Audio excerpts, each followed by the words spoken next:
Hey there, Max here, how is it going? So you've heard that being vulnerable was an attractive trait for an alpha male, but how do we put that in practice? Before we get into this, I want to put down a clear definition of what it is to be vulnerable. Being vulnerable doesn't mean being miserable and complaining about the bad things happening to you. Being vulnerable doesn't mean crying on your date's shoulders about how bad the things happening to you are. Instead, being vulnerable means not being afraid to let people know what you feel, what you truly feel about things. And that's where the difference is. Being miserable is not a feeling. Being happy, being sad, being afraid, being anxious are feelings. For example, you can tell a girl that you had a rough time and you can tell her what happened and you can tell her how you feel about it.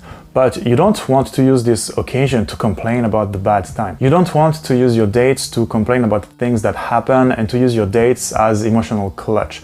That's what friends are for, not dates. In general, you want to avoid lingering on topics that are quite sad and that will kill the vibe, because this is not what you want to happen on a date. This is not the kind of vibe that you want on a date. But you are definitely allowed to feel sad and you're definitely allowed to share it with your date. So in a word, should you be vulnerable when dating as a man?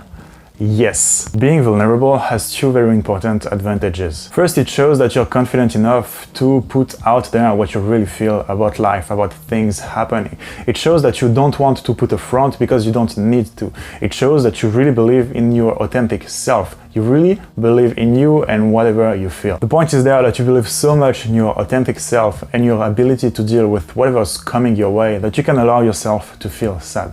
This kind of confidence and this kind of authenticity is very attractive to women. Secondly, by being vulnerable first, you show the example and you allow the girl to be vulnerable herself. This is very important if you want to create a deep emotional connection, okay?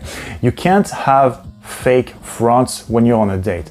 You're on a date because you want to create some comfort between you and this girl. You want to create some emotional connection between you and this girl.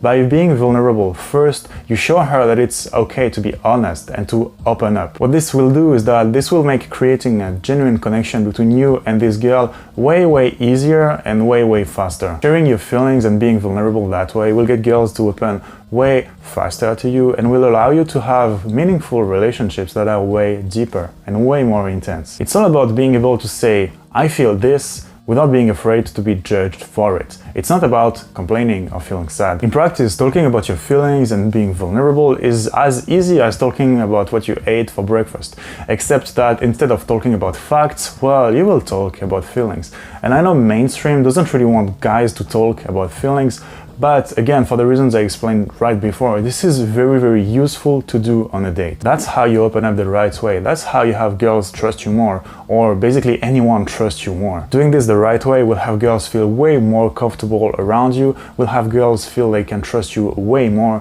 and for example, when you're on a date, you will be able to create this emotional connection way faster. Alrighty, I hope this one was useful to you guys. Leave a like, subscribe, and I will see you next time.